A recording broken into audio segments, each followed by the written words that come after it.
The tragic discovery in the search for a missing American college student who disappeared on spring break in Barcelona. He was supposed to be studying. That's what makes this so hard to sit with. Jimmy Gracey was a college student, young, full of life, the kind of person who still had everything in front of him. And then one day, he was simply gone. Not missing in the way that sounds distant or abstract, gone in the way that shakes a family to its bones. Gone in the way that leaves a mother staring at a phone that never rings. Gone in the way that turns a quiet Alabama town into a place where people start whispering questions that nobody seems to want to answer out loud. When his body was eventually found, investigators stepped in. The case moved forward.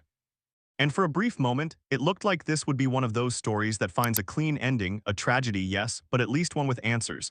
But then something shifted, quietly at first. And then in a way that couldn't be ignored. Questions started surfacing, not small questions, not the kind you ask once and let go. Big, uncomfortable questions, the kind that settle into your chest and refuse to leave. The kind that make you wonder whether what happened to Jimmy was truly an accident, or whether someone somewhere knew far more than they ever chose to say. And one question above all others simply would not go away. Was Jimmy Gracey drugged? That single possibility changed everything. It changed how people looked at the case. It changed how investigators approached the evidence. And it changed, in the most painful way imaginable, how his family understood the final hours of his life. This is his story, told carefully. Told honestly. Tuscaloosa, Alabama carries a particular kind of energy when the school year is alive. The University of Alabama pulls tens of thousands of students into its orbit, young people moving through the blur of early adulthood. Caught somewhere between who they were at home and who they are slowly, quietly becoming. There is something almost electric about that season of life. The sense that everything is still possible, that the future is wide open, that the hardest decisions are still far away. Jimmy Gracey was living inside that world. And by all the accounts that have been shared by the people who knew him, he was doing it the way a young man is supposed to. He had friends. He had a routine, he showed up. He was the kind of person people genuinely enjoyed being around, not in a loud or showy way, but in that steadier, warmer way.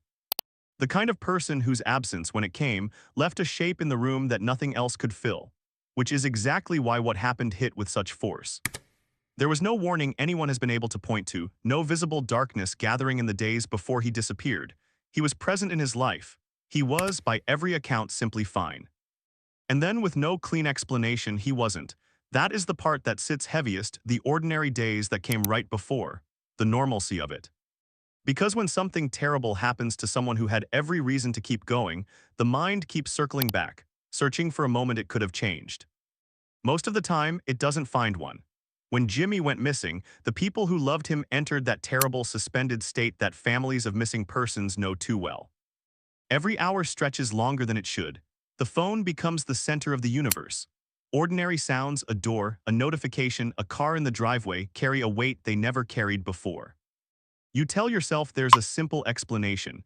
You reach for the harmless version of events because the alternative is unbearable. But the hours kept passing. And the silence where Jimmy should have been grew heavier with every one of them. What followed was a search, and then a discovery.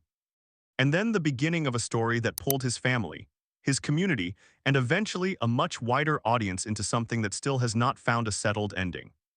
Because the deeper people looked, the less certain the ground beneath the case appeared to be, details emerged that didn't quite fit, timelines carried gaps. Circumstances that might mean nothing in isolation started, side by side, to form a shape that was difficult to explain away. Before any of this became a headline, before the questions and the investigations and the grief that followed him everywhere it went, Jimmy Gracey was just a young man going about his days at the University of Alabama. And that detail, the sheer ordinariness of it, matters more than it might appear. Being a student at a large American university is its own specific kind of life. There is real freedom in it, but there is structure too. Classes and routines and friendships that form quickly and feel permanent.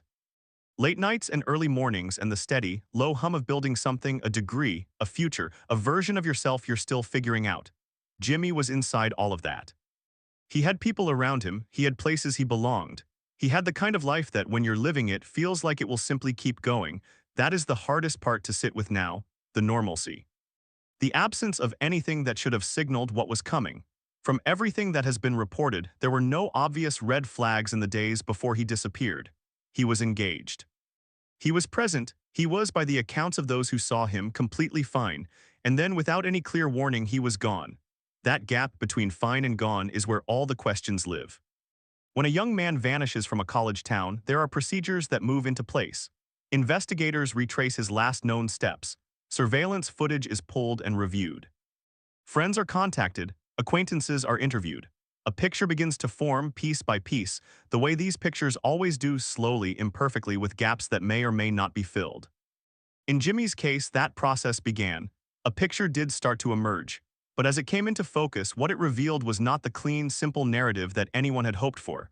Within it were details. Inconsistencies, moments that raised their hand and asked to be looked at more closely, not answers yet, not even close to answers, just questions multiplying quietly in the background. And sometimes, in cases like this, the questions matter most of all.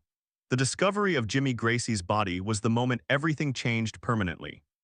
The line between a missing person case and something darker is one that no family ever wants to see crossed. But it was crossed. And when it was, the people who loved him were left holding a grief that had no shape yet, because the truth of what had happened to him had not yet fully arrived. In the early stages of any unexplained death, investigators work carefully and methodically. They establish cause of death. They reconstruct a timeline. They look for anything that does not sit comfortably where it should. It is slow work by design because the cost of getting it wrong is too high. And in Jimmy's case, according to reports, that careful process did not deliver a quick or comfortable conclusion. The circumstances surrounding where he was found and the condition in which he was found raised questions. Not wild speculation, but genuine, documented questions that investigators could not set aside. And then a particular word began to circulate, quietly at first, then louder and harder to ignore. Drugs, more specifically, questions arose about whether Jimmy had been given a substance without his knowledge. Whether something had entered his system not through any choice of his own, but through someone else's deliberate action. The moment that possibility entered the conversation, everything was reframed. Because if Jimmy had been drugged, if someone had intentionally introduced a substance into his system, then what happened to him was not simply a tragedy. It was potentially a crime. And the question of who was responsible, and why, and how it was allowed to happen became the most urgent thing in the room. According to reporting, investigators pursued toxicological analysis as a significant part of the inquiry into his death. These results take time. They cannot be rushed. And in the days and weeks while those results were being processed, the people who loved Jimmy existed in a particularly cruel kind of limbo, knowing he was gone, but not yet knowing the full truth of how or why. When reports began to surface suggesting that substances may have been detected in the toxicology findings, the weight of what that meant began to settle over everyone following the case. Something had happened to him that went beyond a simple accident, something that demanded a real, thorough, unflinching explanation. When cases like Jimmy's develop a momentum of their own, when the public starts paying attention, when questions get louder, when the initial findings no longer feel sufficient, a particular kind of pressure builds.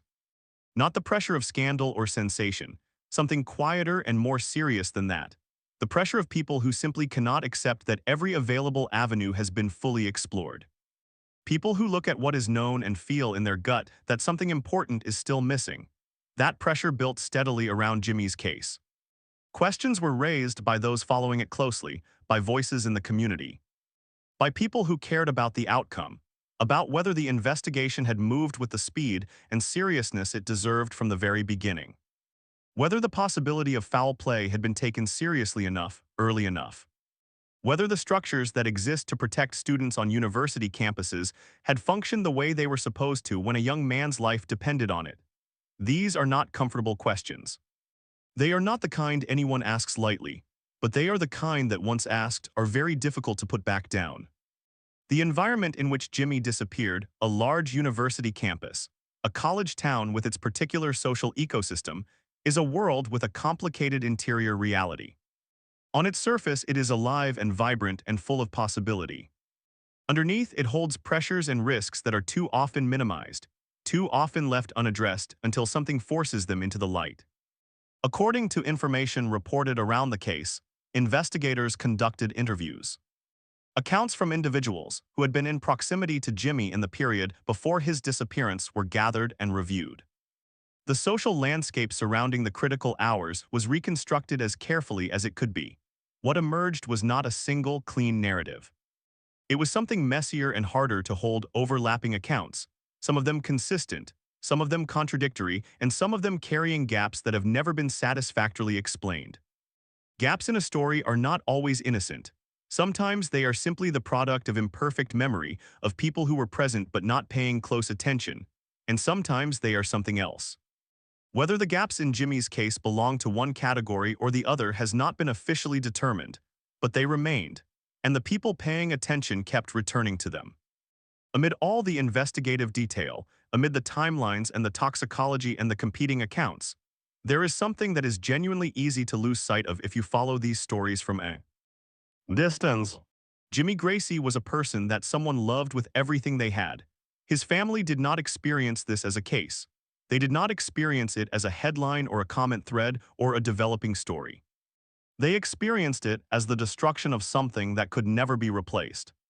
They lived the phone calls and the waiting and the moment the worst possible news arrived and made the world permanently different. They carried the grief that doesn't resolve, the kind that doesn't quiet down when the news moves on, that shows up without warning in the middle of ordinary days. That lives in the spaces where he used to be. When questions arose about whether Jimmy had been drugged, whether someone had made a deliberate choice that led to his death, his family faced something beyond ordinary grief. Because if that was true, it meant his death was not just a loss. It meant it was a wrong. It meant someone knew something they had not said. It meant that justice, real and meaningful, had not arrived. And holding that possibility not as an accusation, but as an unanswered question that deserved an honest answer, became one of the only forms of love still available to them. Families in this position carry something most people will never fully understand. They are grieving and exhausted and navigating systems that were not built with their emotional reality in mind. They are fielding attention from strangers, some of it genuine, some of it intrusive. And through all of it, they are holding the actual person, not the case, not the victim, not the story, but the real human being they knew and raised and loved. Jimmy was that to his family.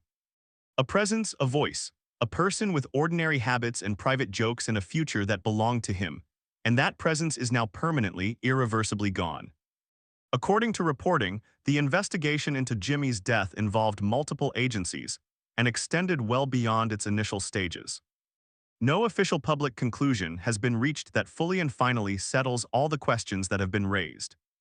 For many of the people closest to this case, and for many of those who have followed it from the outside, the story remains incomplete in ways that matter deeply. There is a temptation in stories like this one to move toward resolution, to gather the threads and pull them into something that feels finished. Audiences want answers, families deserve them.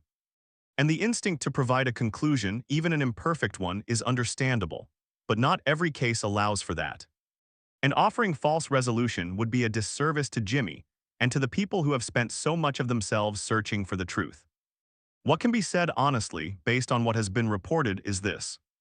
The circumstances surrounding Jimmy Gracey's death raised legitimate and serious questions about whether a substance entered his system without his knowledge or consent. Toxicological analysis, according to reports, was a meaningful part of the investigation. The social environment in which the events unfolded was relevant to understanding what happened, and to understanding whether what happened was accidental or something else entirely. Beyond that, certainty begins to dissolve.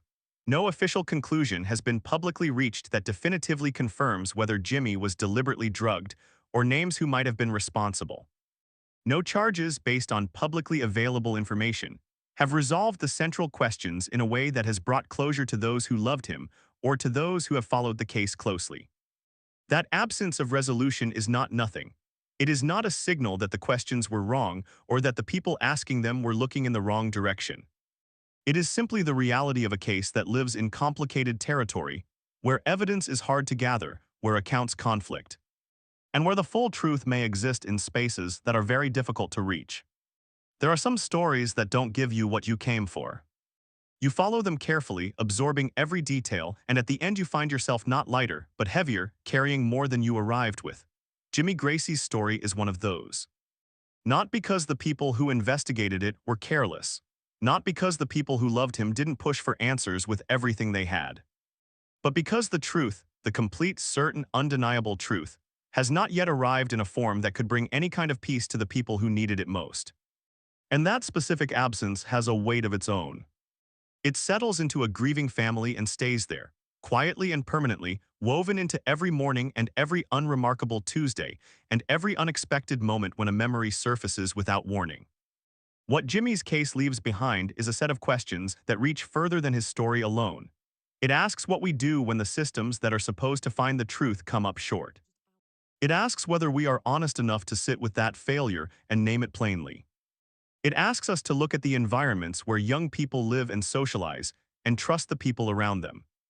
And ask seriously whether those environments are as safe as they are supposed to be, and whether, when something goes wrong, the response is as serious as the situation demands.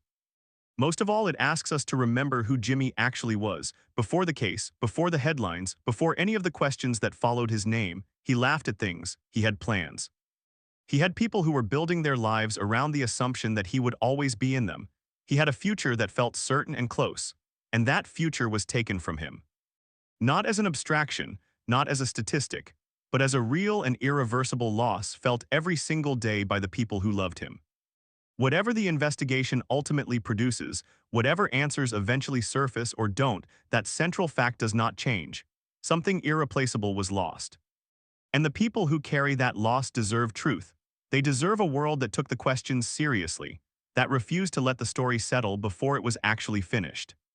We may not have all the answers yet, but staying with the questions, carefully, honestly, and with respect for the person at the center of them, is one of the truest ways left to honor the life that was lived. If this story stayed with you, if something in it gave you pause, made you think, or simply made you feel the weight of what was lost, that response is worth honoring. Stories like Jimmy's don't end when the coverage quiets down. For the families living inside them, they continue long after the rest of the world has moved on. If you want to follow stories told this way, carefully, without rushing toward easy answers, with real respect for the people at their center, consider subscribing to this channel.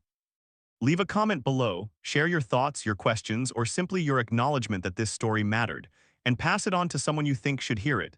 These stories deserve witnesses. The people inside them deserve to be remembered. Thank you for watching.